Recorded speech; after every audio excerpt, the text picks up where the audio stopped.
Good morning, everyone, and please accept my apologies for the delay. It's a Monday morning, but I want to thank you for being in attendance this morning. At this time, we do have a quorum present. I do want that established in the meeting with all 5 board members present. At this time, let's pause for a moment of silence and pledge allegiance by Mrs. Tillett. Please join me in a moment of silence.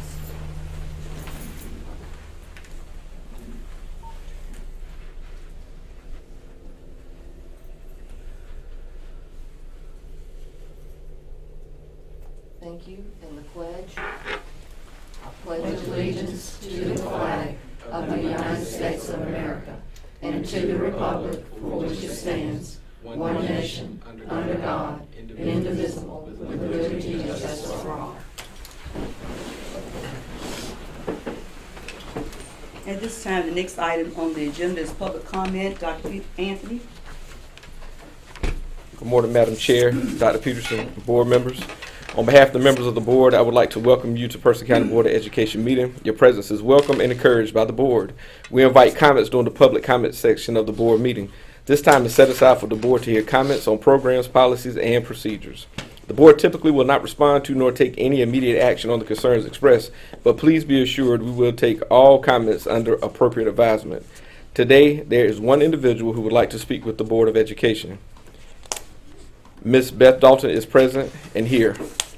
In order to conduct the meeting in an orderly and efficient manner, each speaker will receive 3 minutes to present comments. However, the public comment session will not exceed 30 minutes total except by majority vote of the board. Likewise, the chairman will invite speakers to the podium in the order in which they registered. Substitute speakers will not be permitted, and speakers may not donate any portion of their time to another speaker.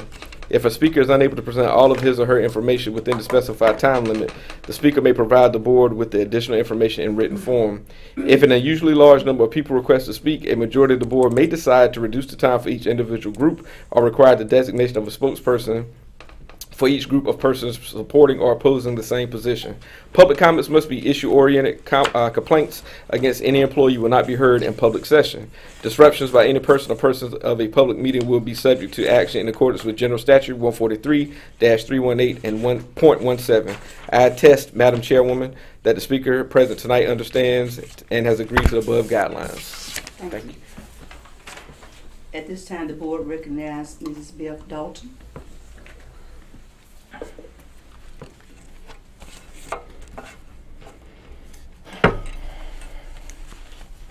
Good morning. Person County has a motto: everything is better in person. Even our school district has a motto: preparing students for success in a changing world. That is a very lovely sentiment. Some families even have their own motto or creed. My own family's motto is very simple and direct: integrity is what you do when no one is watching. Ladies and gentlemen, the whole county has been watching this school year. It has been watching through the live feed each month as we parents and deeply concerned citizens brought forth medical evidence of harm for prolonged oxygen reduction. We brought changing medical science that affects students directly, and the recent cascade of developmental delays has caused the CDC to reset the 24-month milestones to 30-month milestones. The CDC quite literally moved the goalpost to reduce evidence of harm statistically. We haven't even touched locally, although, on the effects of masking has done to our students mentally or emotionally. The board collectively relied on a board scientist and the Toolkit. This Toolkit relied on the CDC guidelines and positive case numbers to mask, isolate, and quarantine children. The Toolkit, however, does not negate state, federal, international, or common law, and it does not give extraneous authorities to the board to medically advise thousands of children.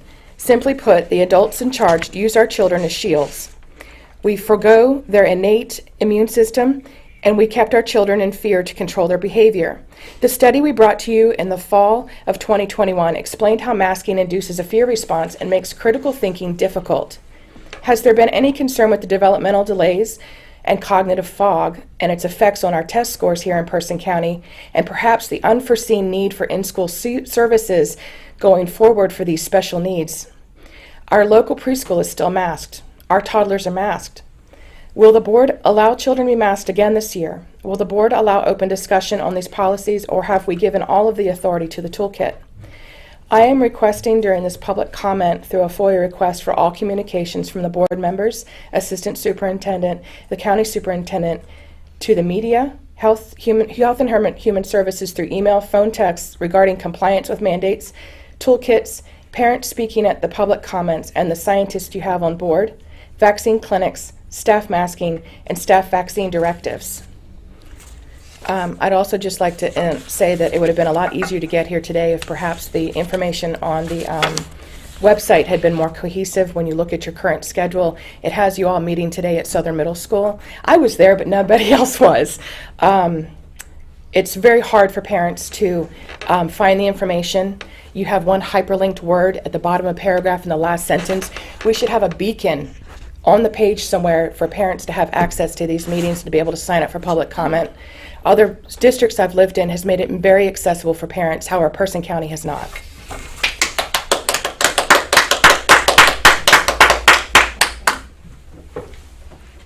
At this time, the next item on the agenda is approval of minutes, and we have several minutes this morning that we need to approve. We will begin with the approval of the minutes from the February 10th, 22 meeting, which was a regular session meeting. Has everyone had an opportunity to review? Are there any noted corrections on those minutes? All right, here none. At this time, I would entertain a motion for the approval of the February 10th, 2022 minutes as presented. Move to approve the February 10th regular session minutes as presented. Is there a second? Second. All those in favor, please vote by saying aye. Aye. Opposed by the same sign. Hearing none, those minutes are approved. The next minutes are from February 17th, 2022, which was an emergency session meeting. Has everyone had an opportunity to review those minutes as well? Are there any noted corrections? All right, hearing none, at this time I will entertain a motion for the approval of the February 17th, 2022 minutes as presented. I move that we approve the minutes of the February 17th, 2022 emergency session meeting minutes as presented. Is there a second? Second. All those in favor, please vote by saying aye. Aye. Opposed by the same sign, hearing none, the minutes are approved. Our next minutes are from February 22nd, 2022, which was a special call session meeting. Anyone had noted any corrections? All right, hearing none, again, I entertain a motion for the approval for those minutes of February 22nd. Move to approve the minutes of February 22nd special call session. Is there a second? Second. All those in favor, please vote by saying aye. Aye. Opposed by the same sign, hearing none, those minutes are approved. All right, at this time, Dr. Peterson, are there any adjustments to the agenda today? Not at this time, Madam Chairman. Okay. Next item on the agenda is administrative reports and recommendation. Superintendent's report, face mask. Dr. Peterson? Thank you, Madam Chairman. Session Law 2130, Part 10 reads that you must have a vote on the school mask policy each month regarding our employees and our students. And you shall vote at least once a month on whether face covering policy should be modified. At this time, I'm going to ask Ms. Scruggs to come forward and just give you an update on the COVID data that we have in the county for the last couple of weeks. Good morning, Madam Chair, Dr. Peterson, board members. Last week, we had 11 positive cases, 6 students and 5 staff members. Dr. Peterson asked me to share the 2 weeks prior to that as well. So the week ending February 25th, we also had 11 cases, and the week ending February 18th, we had 5. Last week, we had, with our 11 positive cases, we had 31 students in quarantine, and we currently have 14 students and staff total in quarantine. Thank you. And this, Mr. Torian asked for an updated toolkit back in the last meeting, if I remember correctly, toward to the minutes. What we did receive was an updated toolkit for preschool, but we have not received the current Correct. Toolkit that we were said to have had by today. Correct. So, as soon as that comes out, I will make sure that we give a copy to all the board members about the latest. At this time, Madam Chairman, I just recommend the board continue with face mask option for parents and students. And again, your jurisdiction has changed a little bit. The federal government, through their regulations, have pulled or made it optional for us to choose on school buses. So we adopted the school system stance from the last meeting around school buses. What has not changed is the regulations around preschools. That, unless there's something different. Head Start is reviewing its rule about masks required for staff and students in light of the CDC's new guidance, and they are not enforcing it right now. So the rule still exists, but Head Start is not enforcing compliance with the rule. So that just gives you more information on the latest. So. Anyone have questions? I hate to be a broken record, but there is no vaccine mandate. No. It's not. That's just made up false news. And we've never had vaccine mandates here. Now, we have worked with the health department to offer vaccines to employees and students based on the Person County Health Department, and Right. we coordinated in terms of offering space, just like RCS coordinated to offer the booster, but we do not require. This misinformation about vaccine. Misinformation. That's correct. First County Schools did not. No. Mm-mm. Yep. Are there any other questions or comments? I have a comment, and I guess this might be a question more for the attorney. So, I mean, obviously, most people in the room aren't wearing masks. I'm wearing a mask. I'm still concerned for, you know, some folks in the school system who might be medically vulnerable. You know, you still have young kids who can't be vaccinated. So my thoughts really haven't changed that much, and, you know, the data hasn't changed as much since last meeting. But I'm a little concerned that a 5-0 vote or a 4-1 vote wouldn't necessarily represent how the board feels. So would it be appropriate for, because I'm not asking, I don't think that, you know, we should be going back and forth, you know, masking, unmasking, that kind of thing. So would it be appropriate for me to abstain from voting this time? Because we didn't, you know, we're not voting because we wanted to vote. We voted because the General Assembly has required everyone to vote each month. I think that under policy, there's pretty limited circumstances where someone can abstain from voting. Usually it's like there's a conflict. It's like a, and if someone does not vote, and there's not sort of a basis, a permitted basis for abstention, it would be counted as a vote for. So, I mean, I don't think that this is a circumstance where there would necessarily be a basis for abstention. But because again, it deals more with, like, you know, a personal, like, interest or a personal conflict in what's being voted on. So I guess sort of options could be to either, you know, express your board members to express their views prior to the vote, or, you know, to take the vote and also sort of before the vote explain sort of why someone's voting in a certain way. So. Any other comments or concerns? All right, hearing none, at this time I entertain a motion to continue with face mask option for parents, students, and staff. Is there a motion? So moved. Is there a second? Second. All those in favor, please vote by saying aye. Aye. Opposed by the same sign. No. Motion is carried. Majority vote. Next item on the agenda is the UNC Lab School. Thank you, Madam Chairman. Next item on your business meeting today is the UNC Carolina Community Academy MOU. In our special call meeting, you authorized us to begin having conversations with the intent of looking at developing a community school through the UNC School of Ed. After that meeting on Monday, we spent a good time on Wednesday evening, and our UNC possible partners are here with us. And since that meeting, our attorney and their attorney have gone through several rounds of the MOU to make sure that it's applicable for both parties. And Ms. Stacy has been working, trying to find Ms. Stacy, been working with their HR department in ensuring that if we do have staff that wants to transition over, that there's a seamless transition to them, and in reverse, if they wanted to transition back, that there's a seamless transition back. All this as it relates to benefits, all this relates to tenure if they come back to us, and whether or not we can honor the tenure.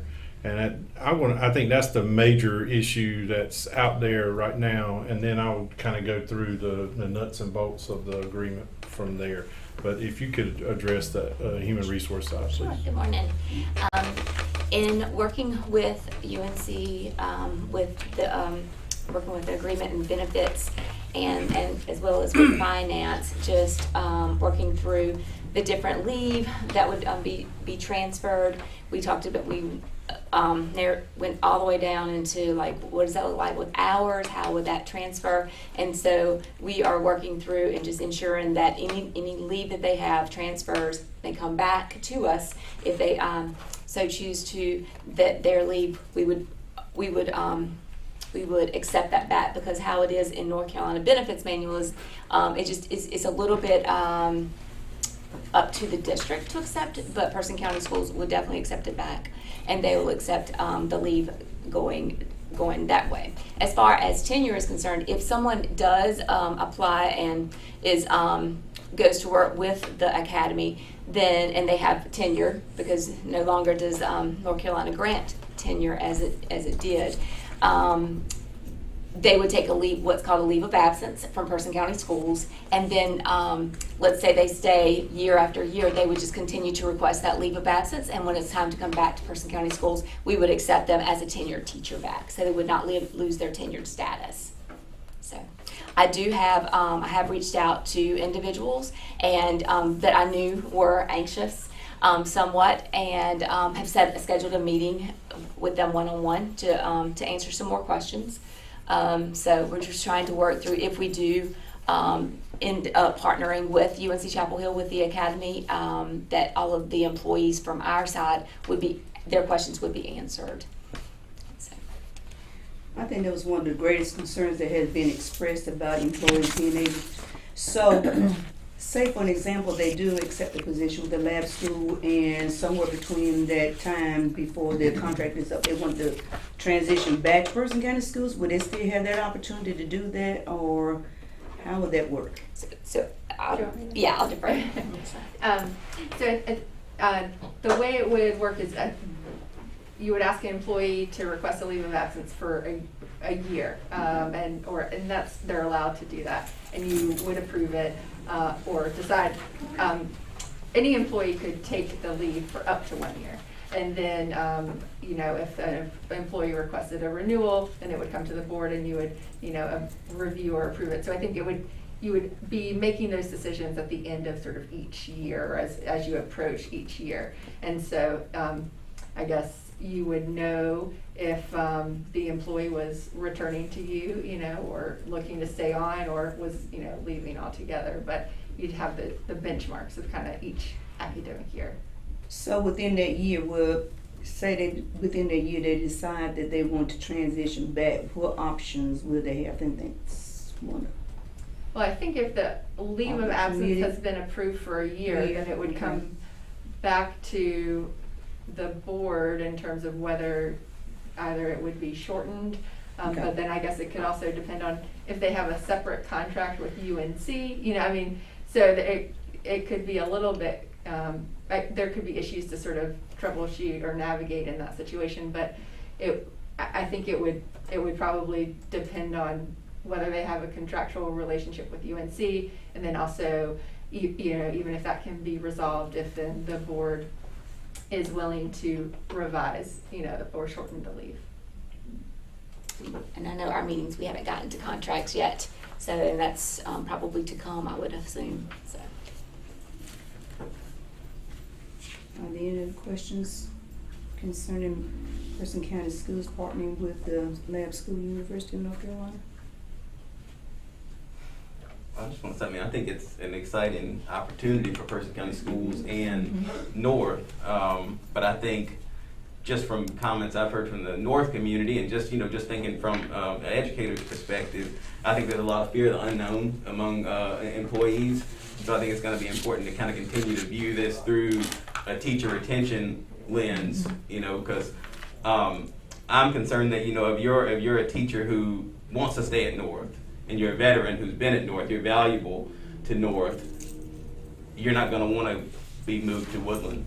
And there's nothing against Woodland or anything, but if you live in Virgilina, North is the place for you to be. And there are too many districts around here that are offering bonuses for people to sign on, that sort of thing. So I don't want us to lose people just because, North partnered with a lab school. So I think it's important to continue to view it through that lens, moving forward. Absolutely, and we did meet with all of the staff on Monday of this past week, and there was some concern about what we just talked about, and I shared those concerns in our Wednesday meeting with UNC, just to let them know that, I used the word deal breaker. I believe that's the term I used, that, you've always been committed to employees, and you've always been committed to what's right for students. What I would say is, given the turnover that at that particular school, that would be the first priority, to make sure that if they had an opportunity to stay at that school, that's where they would stay. So I think that's going to be, I think there is a meeting established with one of the teachers that wants more information, and we did encourage the staff that if they had additional questions to let us know. And if they wanted to meet with Lori one-on-one with Stacy, that they most definitely have that opportunity to do that. I do think it's exciting. I do think the angst is, not knowing the unknown. What I will say is, and there was some anxiety that I had when I went to UNC that day, and I'll be the first to admit it, because you hear about other opportunities that have happened with lab schools. When I left the meeting with UNC, and I'll give Dean Fawad an opportunity to speak here in a second, I felt like the conversation is all about seamless. That word came up over and over and over again. And what's best for kids, what's best for adults, how can we work together to better community, better school, better students. And when they came and did their site visit, that was reiterated. So I feel comfortable in recommending lab school. And I do look forward to the partnership, knowing that we all have the best interests of students and staff at heart. And then, I think it should be poignant for both parties to each year get together, if we do decide to do this, to have conversations and make sure that this is what we want to continue to do. They bring a lot of expertise to the table. They're bringing a lot of additional resources to the table that we would otherwise not be able to afford. The parents that were in that meeting on Monday were very complimentary about what it could serve, how it could serve the community, and that that was a positive for me. But I'll ask Dean Fawad if he would come up and just kind of say, hey, this is what it's kind of the next steps and how we're going to partner moving forward if we decide to do this. Well, thank you. Good morning. It's great to be here. The first thing I want to say, the foremost thing I think UNC Chapel Hill and the School of Education is bringing to this is humility, in understanding that the hard work is done in schools at the front lines. We have no delusions of grandeur here. We're really interested in a partnership. That is the number one thing for us. We stand to learn as much from being in this community as we hope to contribute to the community. So that's really important for us. More importantly, seamless is what we have been talking about, from where the students and the parents and the community are standing. These are two symbiotic schools just standing right there, and the movement back and forth should be seamless. More than that, we're thinking of North as North. So we were able to bring some additional resources, for example, full-time clinical social worker for the school, full-time school counselor, full-time exceptional children teacher, half-a-time instructional coach, over and above what's existing there. But we're not thinking of these professionals as Carolina Community Academy professionals. We're thinking of them as working throughout the school. We're engaging the school principal, we're engaging the community members in searches for our personnel, because we believe it is going to be a collaborative relationship. And I do want to say, trust me, for a school of education that knew Between 2008 and 2016, when I came in, we lost 67% in teacher enrollment. So trust me, we know the severe shortages in teachers, and we are in no way interested in adding to the churn. If anything, we want stability. We have been able to grow our program tremendously at UNC Chapel Hill by that same attitude. So that's how we are viewing this partnership, and we are as excited as you are. And more importantly, I told Dr. Peterson and the staff that visited with us, this is not only UNC Chapel Hill School of Education. We have incredible excitement on campus. We have partners in the School of Social Work, the School of Dentistry, the School of Medicine, Allied Health, Pediatrics, the School of Public Health, School of Library Information Science, the Botanical Garden. I can go on and on and on to sort of like express how much excitement there is on the UNC Chapel Hill campus for this partnership to be a two-way highway, really, for collaboration. Any other questions that Dean for Water myself can answer? Any questions, comments? Madam Chair, I'm recommending the board move forward with Academy. Thank you. And so we are approving the MOU partnership That's correct. with UNC and First Academy School. Is there a motion? And just so everybody knows, this is our board approval. You still have to get approval from the Board of Governors. It still has to get approved from the State Board, and we still have to get approved from General Assembly. Yes. So this is only This is one the of first several steps that this is going through. Is there a motion for the approval of the MOU as presented? I move to approve as presented. Is there a second? Second. All right. Hearing no objections. All those in favor, please vote by saying aye. Opposed by the same sign. Hearing none by majority vote, we approve the MOU with the partnership with First Academy Schools and UNC Lab School. Next item on the agenda. The next item on the agenda, Madam Chairman, is the needs-based public school grants that are that are offered in the latest budget bill.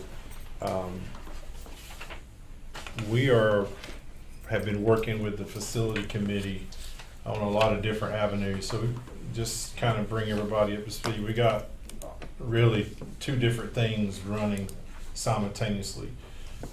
Right now we're working with the debt consultants with the county government and anticipating $38 million in issuances to take care of a lot of the safety and our ADA opportunities that we have at our particular schools. We are working with Smith Senate to develop contracts to begin work on that in fall, anticipating approval of the county government moving forward with that. I've been given every indication that that's kind of their intent. So we've got that series of things going. The second prong to this, we also have our ESSER money, our CARES Act funds. Of the 12.12 that you received from the federal government, you're putting half of that into heating and air. And so we have those series of contracts being measured and done. You also have lottery money that we are working on safety issue at North End Elementary as it relates to parking lot. And now brings us to this item.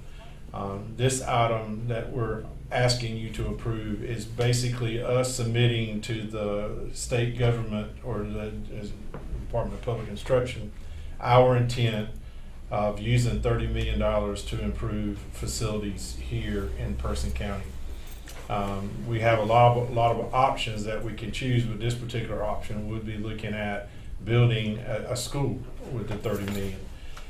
Because of our the way the legislation is written, it also requires a match, and the match depends on how much assessed real estate tax you have, how much sales assessment tax, and then how much the adjusted market value of all of that information is. And then it creates a formula that says to us how much that we have to match. For us or for the county government, it's 5%. So I've had conversations with the county manager. Their 5% of 30 million is simple, $1.5 million. It would cost, if we were to build a 750 elementary school, roughly $40 million with contingency money. So what we would be looking at doing if we were to get approval for this is the first set of issuance money that I've explained, which is $10 million.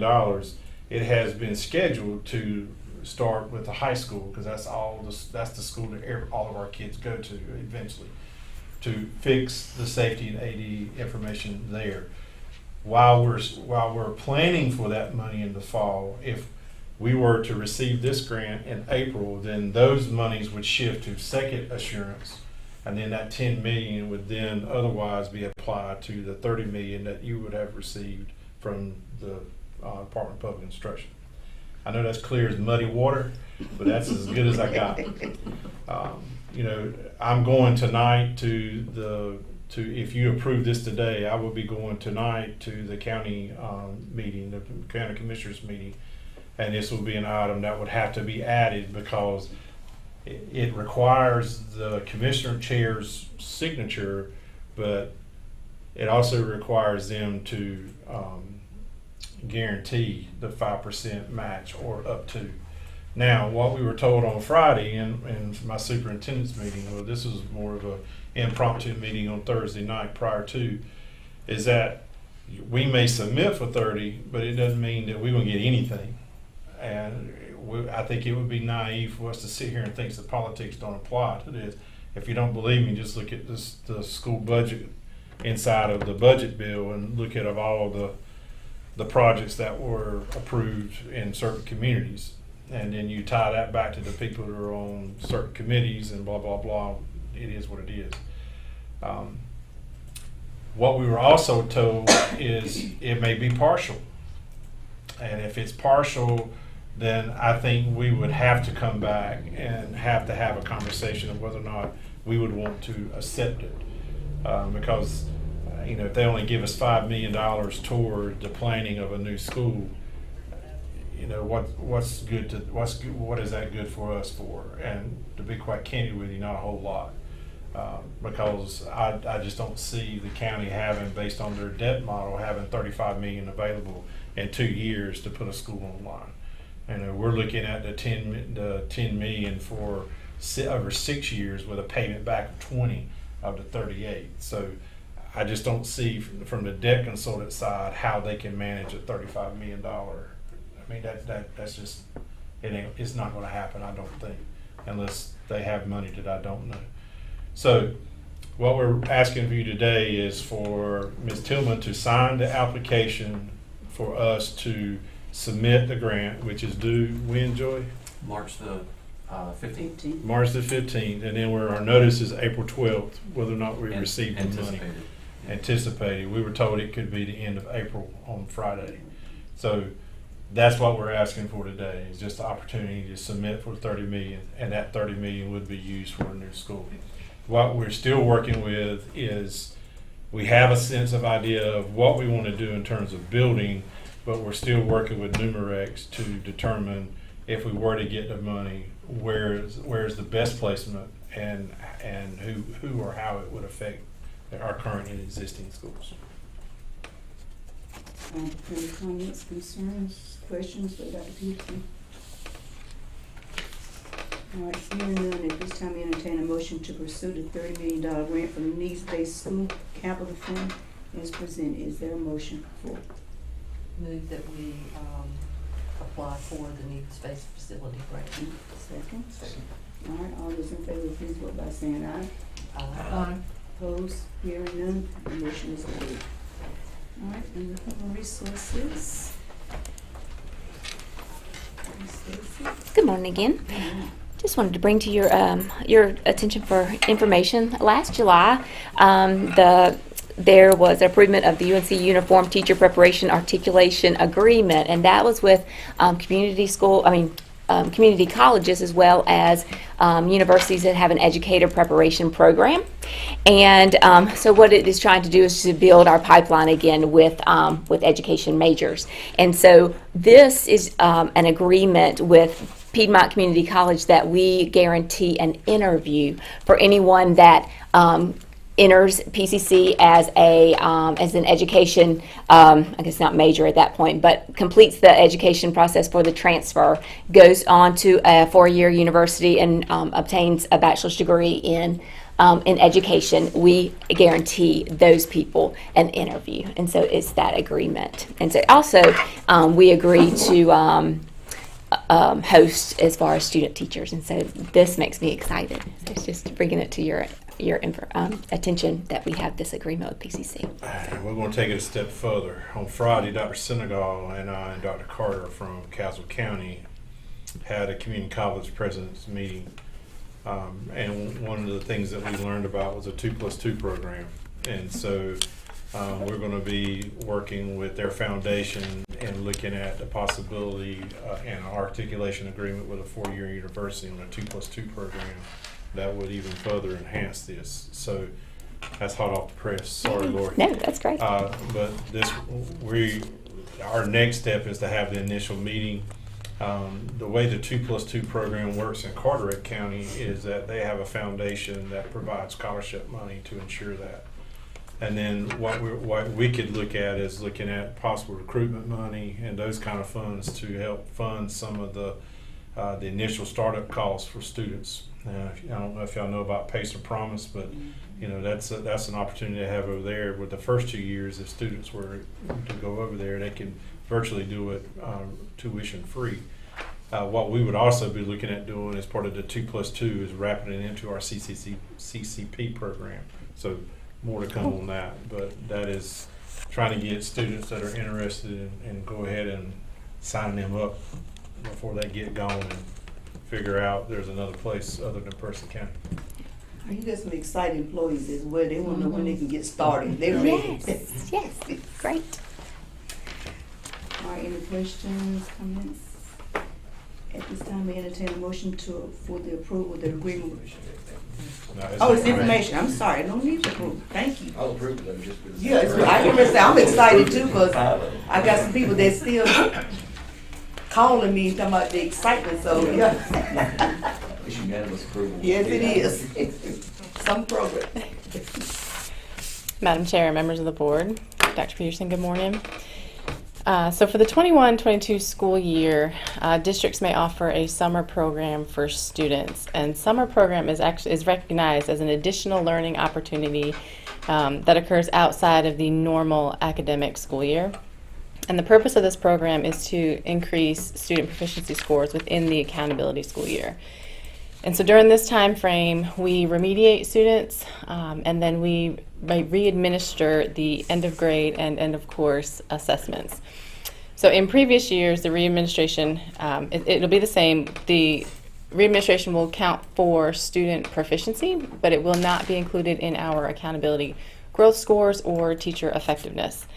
But in order to carry out summer program, districts have to have a plan in place, and it needs to be board approved. So we have it linked here for you today for approval.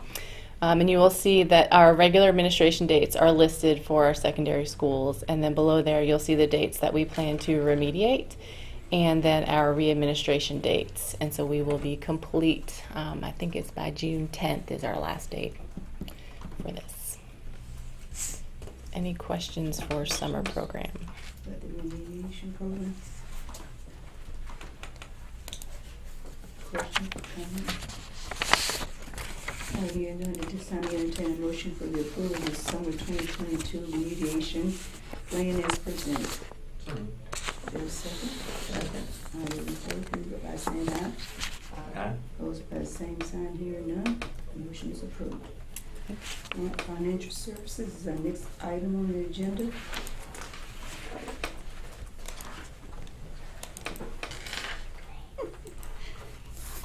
Good morning. Today I have for you the draft budget request for fiscal year 22-23. This is just a draft that we're going to review today. I'm going to go through the current expense, and then Chris Clayton will come up and do the capital. Just as a reminder, this will sit for a month. It will come back in April for formal approval by the board. At that time, we will also have public comment period. And it will meet the deadline. We're required to submit this to the county commissioners by May 15th. So it will meet the May 15th deadline. Again, this is a draft. This has also been shared with the Finance Committee before we brought it today. As we're looking, the finance officer and the county manager last week. yes, we did share the draft with them. The majority of the program side of the budget is going to remain the same. As you go down the columns, I have the current approved budget and then the request for next year. The first area that there is an increase, of course, is the custodial services contract, and that's in our contract with them, a 5% increase each year. We've added a new component of safety, and that we're putting in $40,000 there for safety awareness for staff, just training with the staff on safety issues. You'll also see when we get to the capital side, there's requests for cameras, radios, and other safety components. I will talk to you in a minute about the employee life insurance, but you'll see there in human resources that we have had a reduction for the EAP, which is an employee assistance program. Because of the new area that we're adding in the life insurance component, EAP is going to be included there. District operations, again, just ongoing expenses and utilities and property and liability insurance. We are increasing athletic officials and school security because their off-duty security has gone up to $30 an hour. It was $25, so we're increasing for that. And the life insurance isn't here. So through Pierce Group and Colonial Benefits, we are able to offer each employee that works 20 or more hours a week a life insurance policy of $10,000.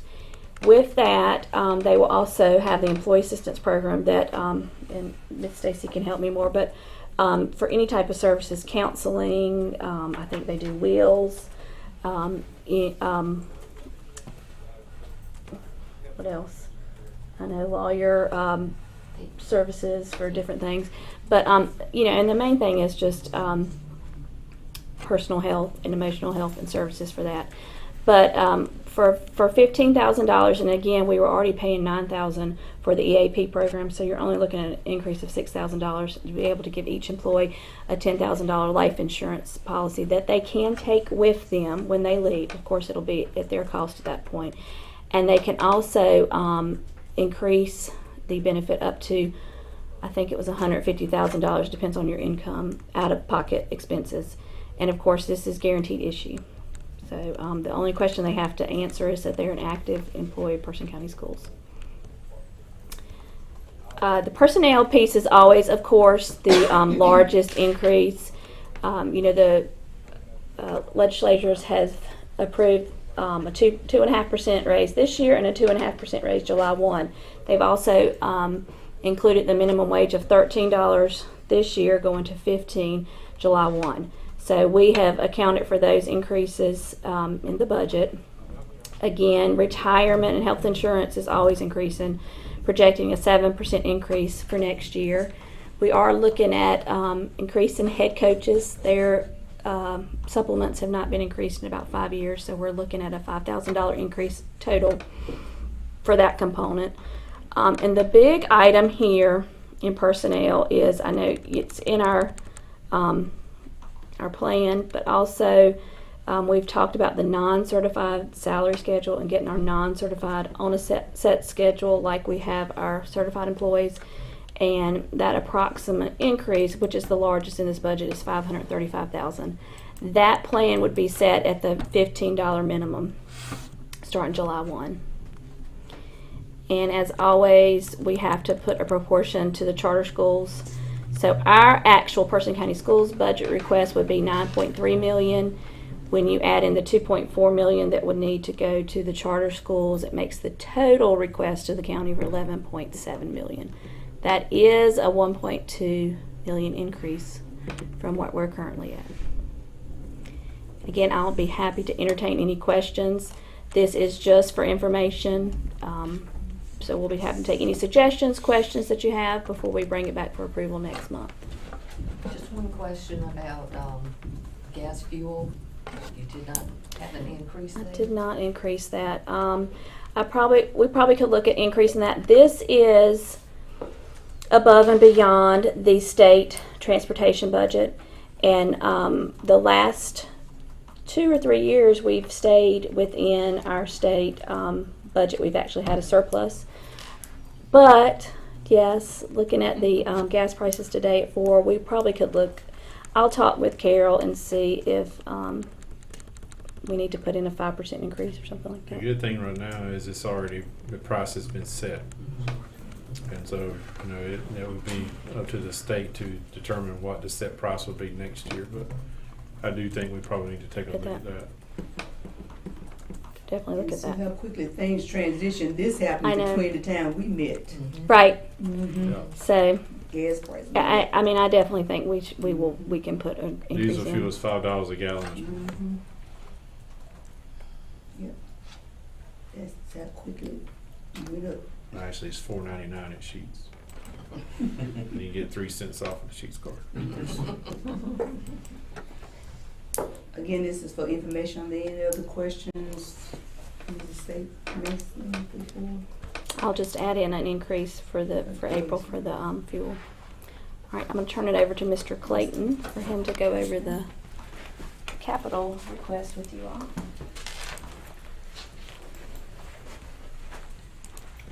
Good morning, Madam Chair, board members.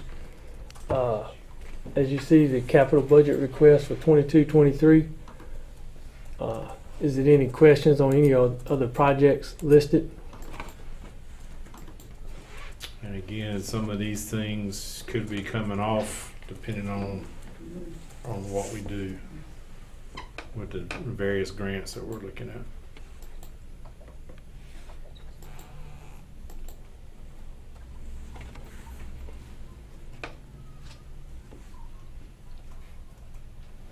Any questions?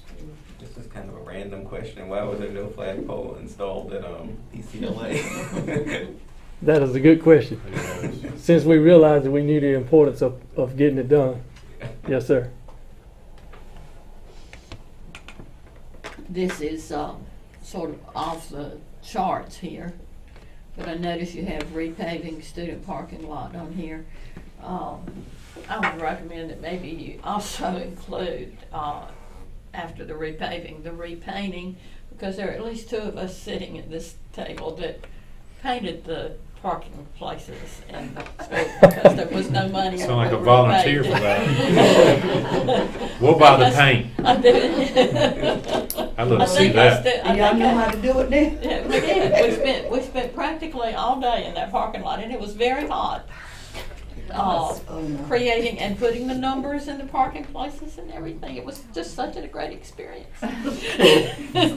Bonding experience. Yes. I'll be sure. I have there written down as volunteers. We need to save money where we can. We dressed for the occasion that day. I will tell you, we did not look like administrators. Get them the painter's uniform. So both of these budgets was sent for 30 days. When we add Jules, when we add the gas increase, we'll send that to you for questions. And if we don't see anything, then we'll post and bring it forward to you in April. Thank y'all. Thank you. All right, the next item on the agenda is the PRC Yes. supplemental fund. There's another supplement. Mm-hmm. We'll forward it to our certified staff. It's called PRC 071 Supplemental Funds for Teacher Compensation. We are receiving these funds because we are a low wealth district. This is a recurring item in the budget, so it will recur each year. The amount can change from year to year. This year we have $589,726. That amount can change year to year depending on it's all based on the county's taxable real estate property value, effective tax rate, and median household income. So, and that our low wealth funds that we get changes each year as well. So, as part of receiving this, we have to set up procedures and requirements of who can receive the supplement. It specifically states that it's for certified staff, and it specifically states that it cannot be used for principals, assistant principals, central office, or non-certified staff. So the legislation specifically says that. We are requesting that it be paid to each certified employee, teachers and student support personnel, which includes curriculum coaches, school counselors, media coordinators, social workers, school nurses, and psychologists, along with classroom teachers, EC teachers. If we look at the amount that we're getting this year and the number of certified positions we have, we're looking at $1,230 per qualified employee. Again, that rate will change every year because we'll take the amount we have divided by the certified employees. The maximum that any employee can get would be $1,458.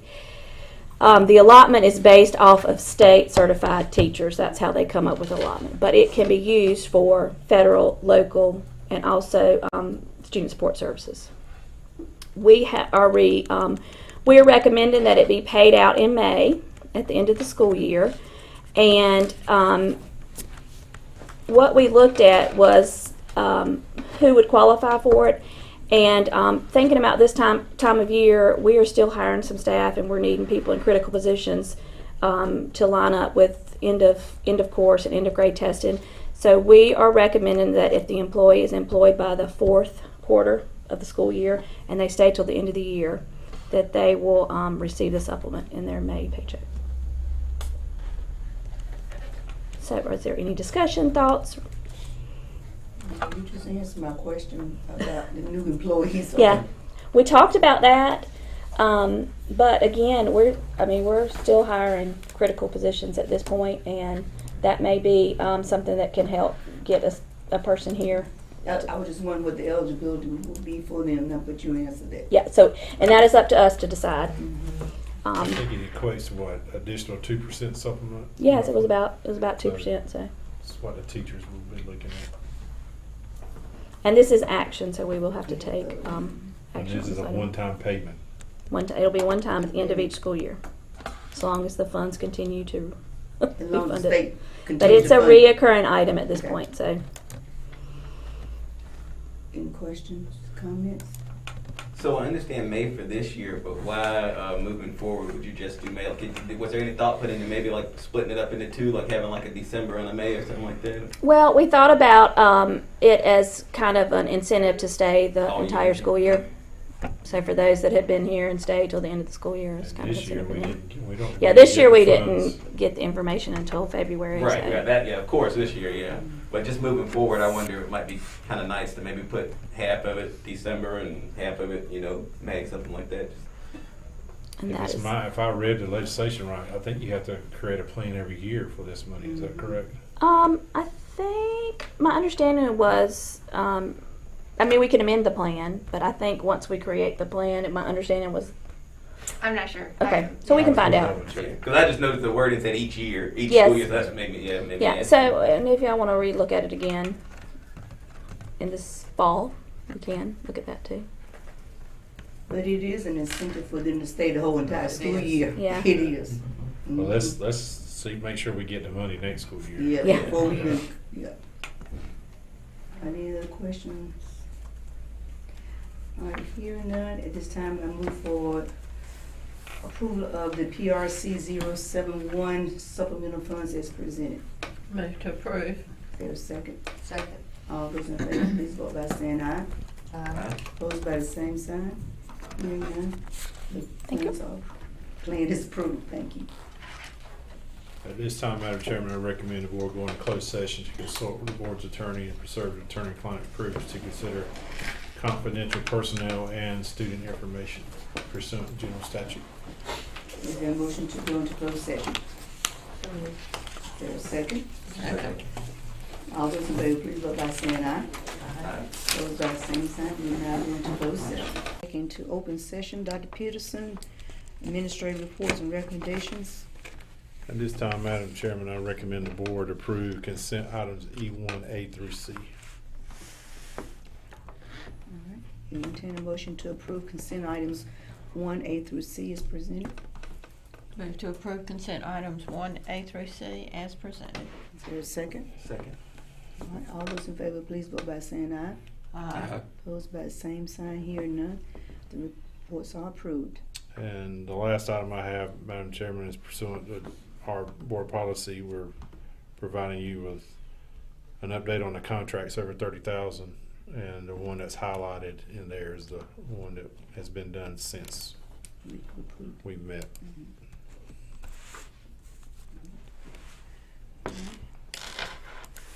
Any questions, concerns about the informational item that's presented? This is for information. All right. Hearing none, at this time, I entertain a motion for, to close this meeting of March the 7th. Move to adjourn. Is there a second? Second. All those in favor, please go by saying aye. Aye. Opposed by the same sign, the meeting is now adjourned.